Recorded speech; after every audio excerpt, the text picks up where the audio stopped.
Живееме во огромен океан од енергија. Секој атом, секоја субатомска честица е во постојано движење, вртејќи се бескрајно. Дури и во студениот, во темниот апсолутен вакуум во вселенскиот простор постои, како што новата физика го нарекува, квантен тек на енергијата во вакуумот, каде што е втисната во просторот и времето. Откако сето ова врз науката е потврдено, не се поставува прашањето дали постои енергијата од нулта точка, туку дали можеме да завладееме со овој неисцрпен извор на слободна и неограничена енергија и да воведеме нови технологии кои истовремено се ефтини и еколошки. Едно е сигурно, ако продолжиме со согорувањето на фосилните горива и ако се наслониме на атомската физија, иднината на нашата цивилизација е во голема опасност. Ние сме во мощен критичен момент како резултат на пустошот што се прави со индустријското загадување и радиоактивниот отпад, со што одамна е надминат капацитетот на самозаштита на планетава Земја. Нашите необновливи извори на нафта и на земјениот природен газ, кои според моменталната стапка на потрошувачка, според некои показатели ќе бидат многу брзо потрошени. Големите корпорацијски и државни интереси ја игнорираат престојната криза и се уште се спротивставуваат на сегашната состојба. Се поставува прашање, дали е овој светот што сакаме да им го оставиме на идните генерации што ќе доаѓаат по нас.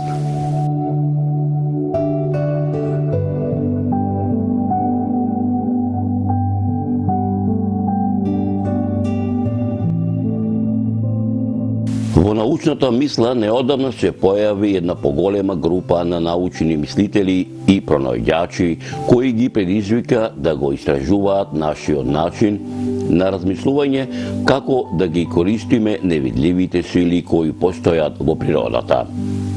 И покрај различните подсмевања, недостатокот на средства и отворениот отпор од страна на глобалната светска држава, спротивставувајќи се на стариот класичен поглед на светот, одамна ги поставија темелите на новата научна грандиозна револуција од оваа област.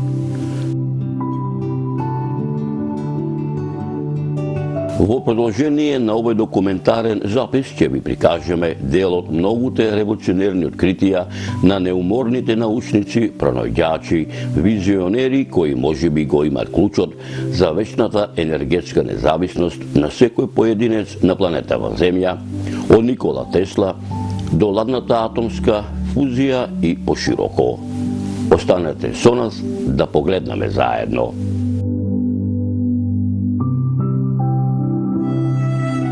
Поголемиот број на луѓе велат дека не можеме да добиеме нешто без ништо. Не постои нешто такво како што е, на пример, бесплатниот ручек. Меѓутоа, ние кислородот кој го дишеме го добиваме бесплатно од воздухот. Сончевата светлина исто така ја добиваме бесплатно, а до неодамна и водата беше бесплатна, се додека не се појави флашираната вода за пиење. А енергијата, и за неја треба да платиме, дали се во прашање дрва, јаглен, нафта или електрична енергија. Од секогаш постоело правилото дека не можете да добиете вишок на енергија отколку што сте вложиле. Тоа е основниот закон на природата. Физичарите од 19. век овој закон на природата го формулираа како прв закон на термодинамиката, закон за зачувување на енергијата. Можеби е така. Но науката од тогаш па досега поминала мощен долг пат.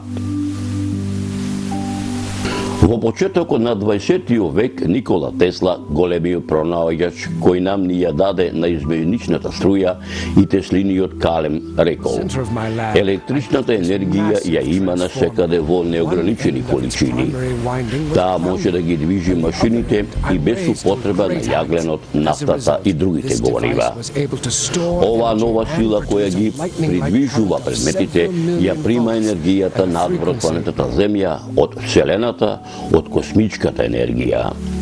Со повеќе од 200 патенти во свое име, Тесла бил на пат да го развие бежичниот пренос на електрична енергија, неговиот амбициозен проект за обезбедување на бесплатна електрична енергија на целиот свет го осуетила глобалната држава во тоа време.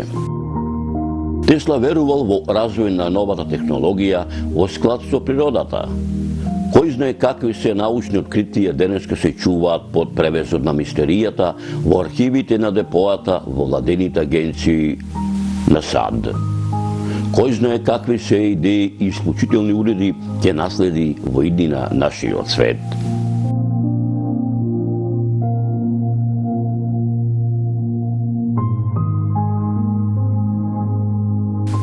Дури и пред Никола Тесла, истражувањата кои се одвивале биле посветени за бесплатно користење на енергијата, како што се Майкл Фарадеј и Максвел Джеймс Кларк.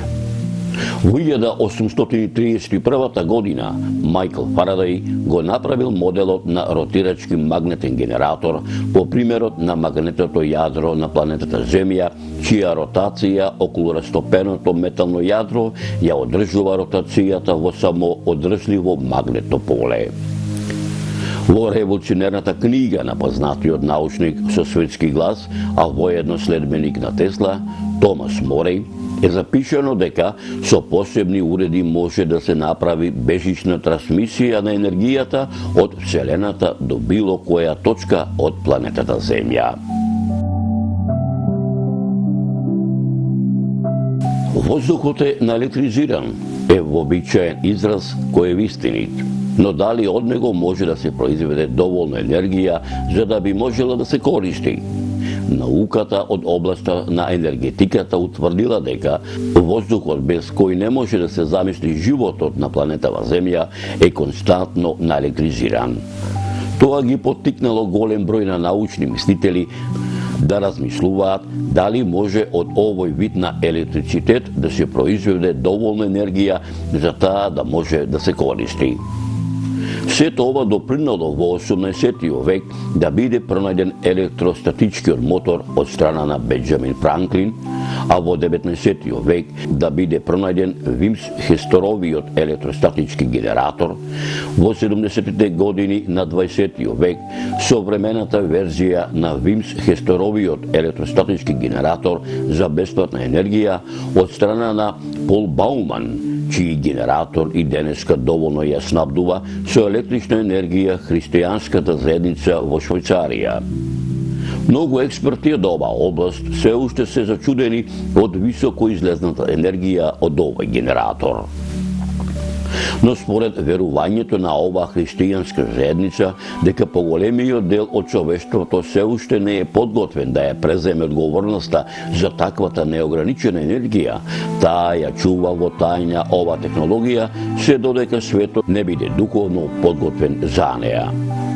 Врз основа на големите изуми, како оние на Тесла и Мореј, во 50-тите години на 20 век, Томас Браун ја започнува модерната ера во истражувањето на бесплатната енергија со пронаѓањето на електрокинетичкиот генератор, чие негово истражување доаѓа до судир со дотогашното конвенционално познание за електричната енергија со електрогравитационата енергија и електропогонската сила.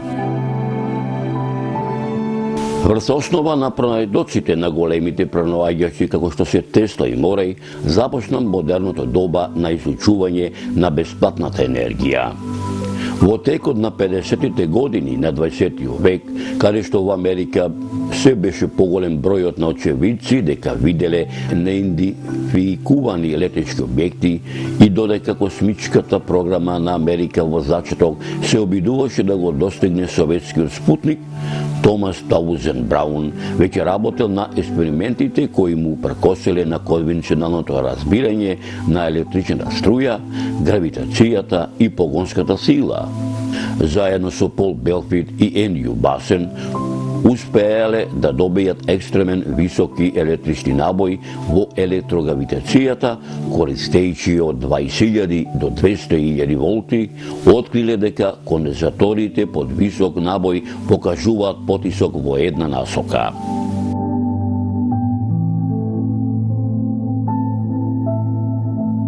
Но дали нашата задача да ја излечеме енергијата од нашата околина бара таква екзотична технологија или пак едноставна и лесна за одржување технологија која не само што ќе можеме да ја купиме и сами да ја вградиме, ќе се обидеме да ви прикажеме како да искористиме барем мал дел од огромниот океан на енергија со која сме окружени, кој пак можеби ќе ги поттикне младите истражувачи, иноватори, визионери од ова област од науката да ги продолжат истражувачките дејности, како што се на Никола Тесла, чие негово визионерство оди дотаму велејќи дека бесплатната енергија е еднината на човечката цивилизација во овој документарен серијал Енергетиката во Македонија, заедно со Стопанската комора за енергетика на Македонија и компанијата Технички консалтинг Манасков.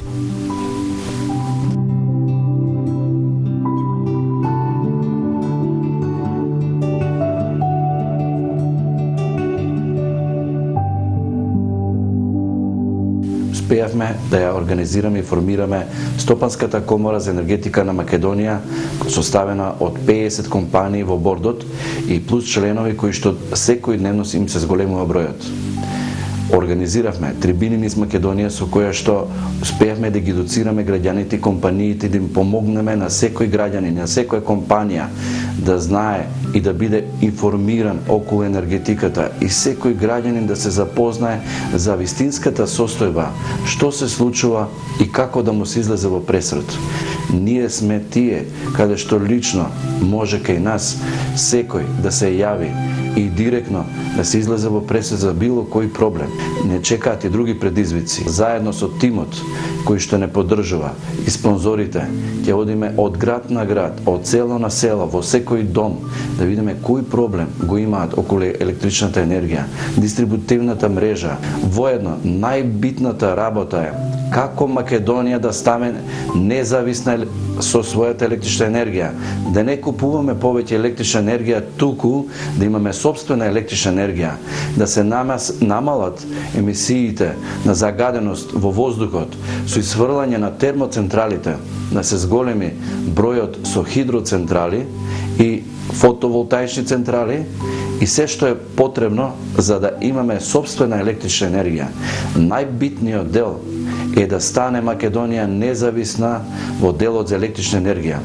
Нашата цел да направиме Македонија не само енергетски, туку да стане и финансиски стабилна.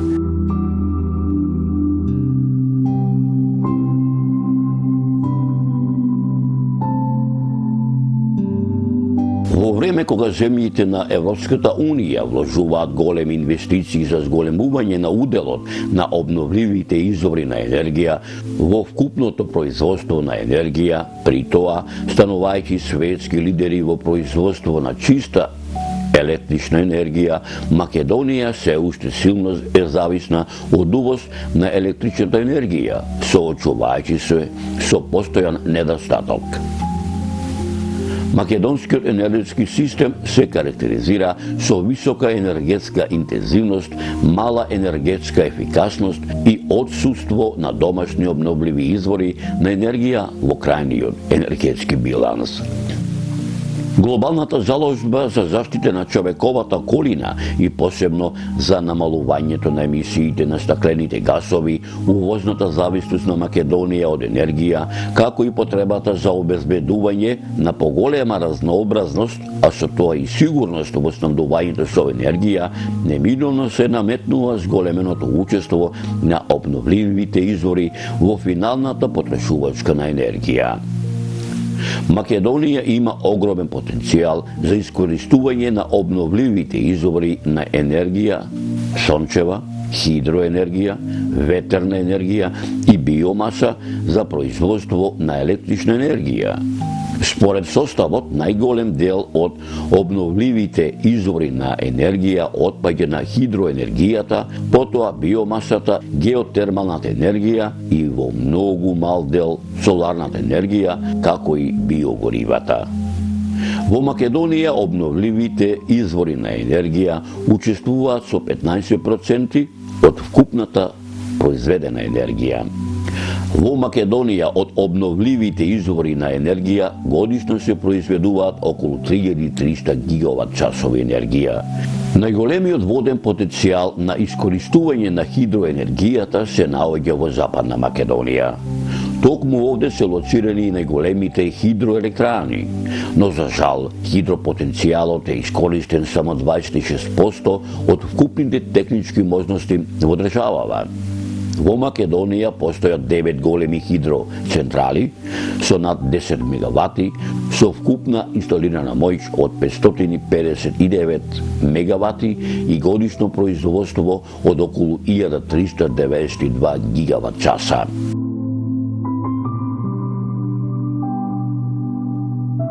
Изградени се 13 мали хидроцентрали со вкупна инсталирана моќ од 27 мегавати и годишно производство од околу 76 гигават часа.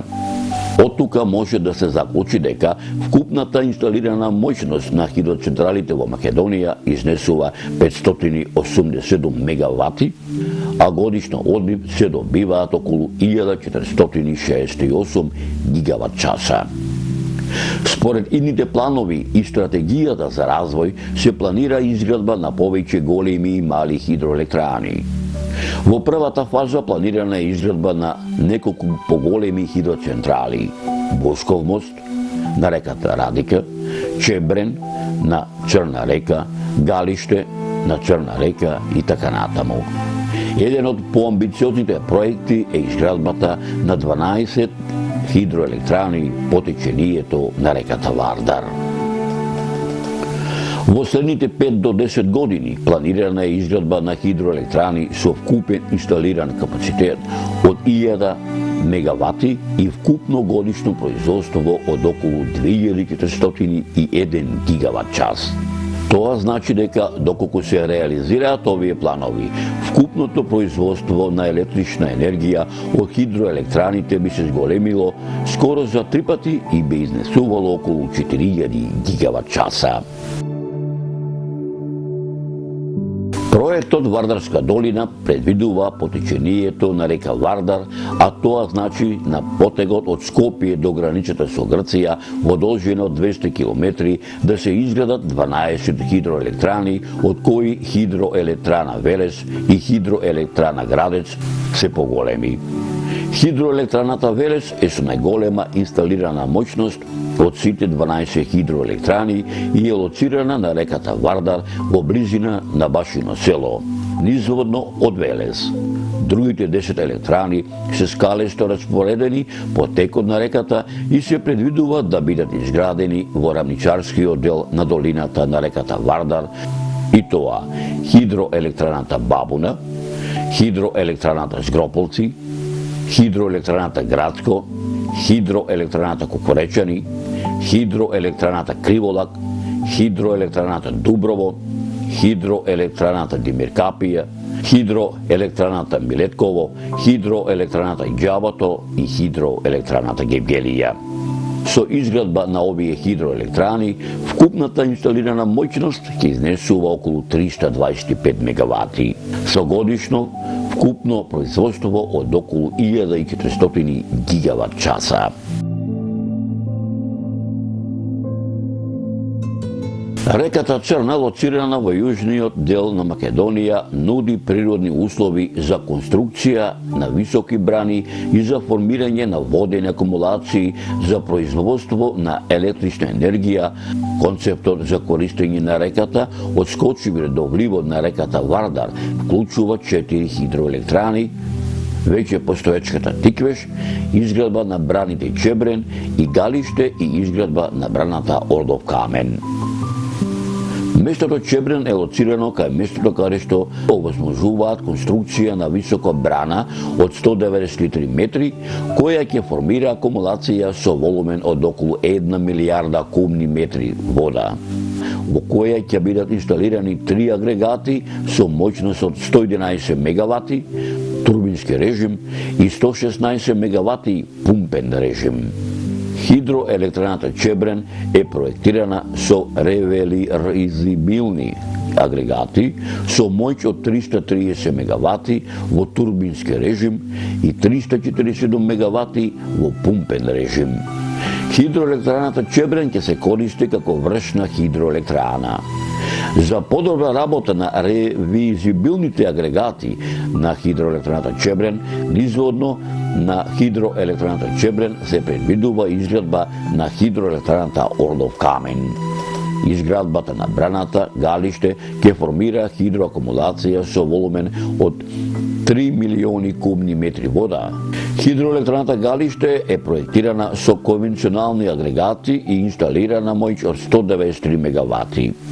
Оваа хидроелектрана ќе се користи како вршна електрана со просечно годишно производство 265 гигават часа. Проценката за изградба на браната изнесува 200 милиони евра.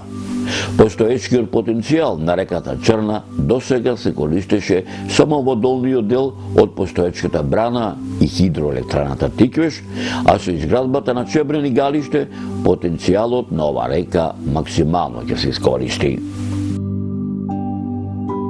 Хидроелектраната Бошков мост е лоцирана во западниот дел на Македонија во близина на градот Дебар. Хидроелектраната ќе ги користи водите од Мала река, притока на Радика. Во план е да се изгради брана и акумулација која ќе ги собира водите од Мала река. Браната е висока 33 метри и формира акумулација со корисен волумен од близу 900.000 кубни метри вода. Должината на доводниот тунел е околу 9.000 метри со диаметар од 3 метри. Системот предвидува изградба на 6 зафати од тиролски тип и доводни канали од околу 12 километри, кои водата ја носат во главниот доводен тунел. Хидроелектраната Бошков мост е дизајнирана да работи со капацитет од 68 мегавати, а према анализите, хидроелектраната Бошков мост годишно ќе произведува 117 гигават часа.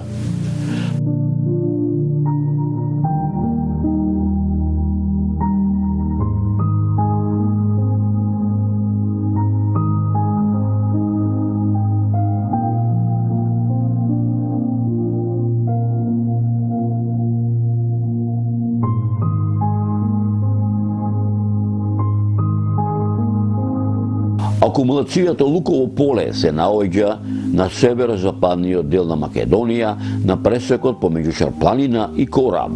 Најголемото количество вода во акумулацијата ќе доаѓа од доводот од Корабските води во должина од 19 километри.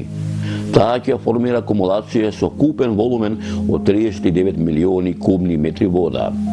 Ќе се изгради канал во должина од 19 километри кој ќе ги собира сите води од Кораб и ќе ги насочува кон акумулацијата Луково поле.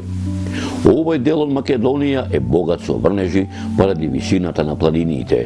Овие води ќе се собираат од систем од тунел и канали. Во втората фаза покрај браната ќе се изгради и хидроелектраната Црн камен. Таа ќе ги користи водите од акумулацијата заедно со постоечките хидроелектрани Врбен, Вруток и Равен. Со тоа ќе се зголеми производството на електрична енергија на постоечките хидроелектрани. Во Македонија постојат околу 400 локации кои се погодни за изградба на мали хидроцентрали. До сега мал дел од овие локации е даден по концесија на заинтересирани фирми, а се очекува во блиска иднина интересот за овие централи да се зголеми. Според проектот, нови мали хидроелектрани треба да се изградат на Крклјанска река, Крива река, Каменичка река, река Брбушница, Кранска река, Браќинска река и Селечка река.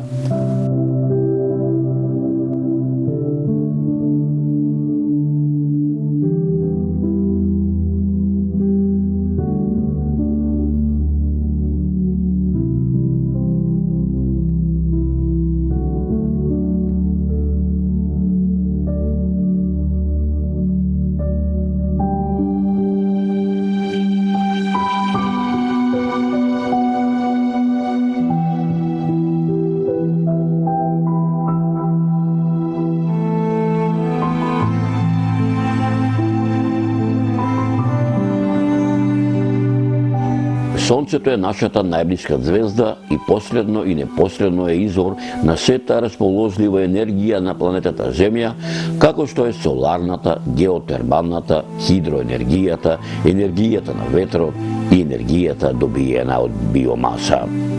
Степенот на научниот развој ни овозможува комерцијално користење на овие обновливи извори на енергија. Соларната енергија е енергијата која ја добиваме од Сонцето преку самото негово сончево зрачење, која ја забележуваме преку обликот на топлина и светлина која нашата звезда секојдневно нам ни ја испраќа. Сонцето е најголемиот енергетски извор на Земјата, кое со непосредното зрачење не само што ја затоплува земјината површина и ги создава климатските услови за животот, туку влијае и врз непрекинатото обновување на енергијата на ветрот, морските струи и водните текови. Нашата звезда има толку енергија така што еден час светлосна топлина и светлина што ја примаме на Земјава има повеќе енергија од сета потребна енергија на нашата планета што ја троши за една година. Кога би можеле само да фатиме 1/1000 дел од оваа енергија, тогаш целиот свет не би требало да ја користи нафтата или јагленот, природниот газ или било кој друг вид на енергија. Количеството на сончева енергија која доаѓа на наша планета е огромна.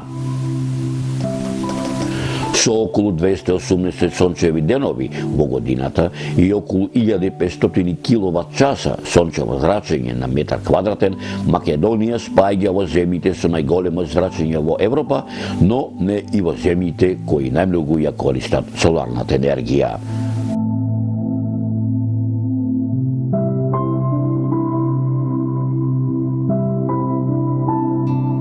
Многу значен обновлив енергетски извор представува геотермалната енергија која се создава во длабочините на планетата Земја, која во големите длабочини температурата на топлината достигнува и до 7000 степени Целзиусови, што ја представува речиси истата температура која ја има Сонцето на неговата површина.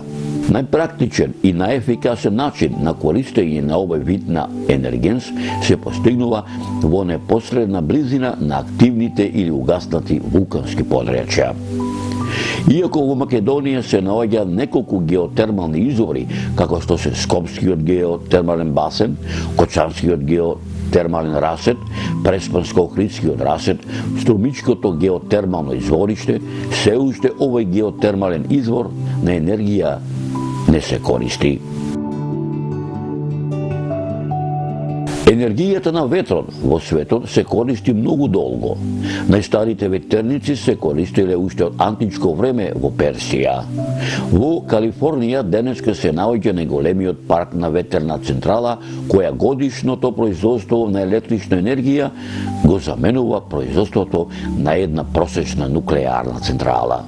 Глобално гледано, вкупниот потенцијал на ветрот е 5 пати поголем од вкупното денешно светско производство, односно 40 пати поголем од моменталната светска потреба за енергија.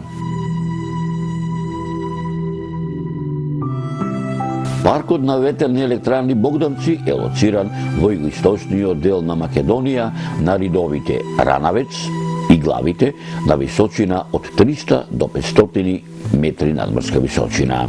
Паркот на ветерни електрани Богданци е првата електрана од овој тип во Македонија.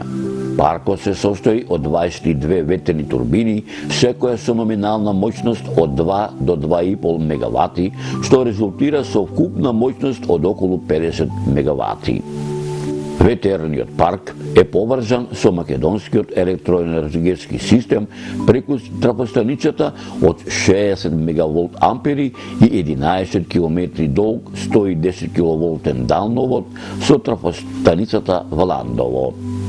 Со овој проект се обезбедува производство од домашни извори на дополнителни 125 гигават часа и се зголемува уделот на зелената енергија во македонскиот енергетски систем.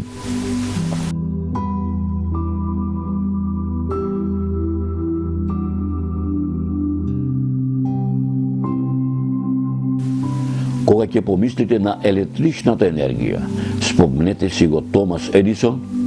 Кога ќе помислите за радиото, сетете се на Маркони, но постои еден гений, еден човек кој сонувал да му безбеди на светот неограничен извор на енергија, а неговото име е Никола Тесла.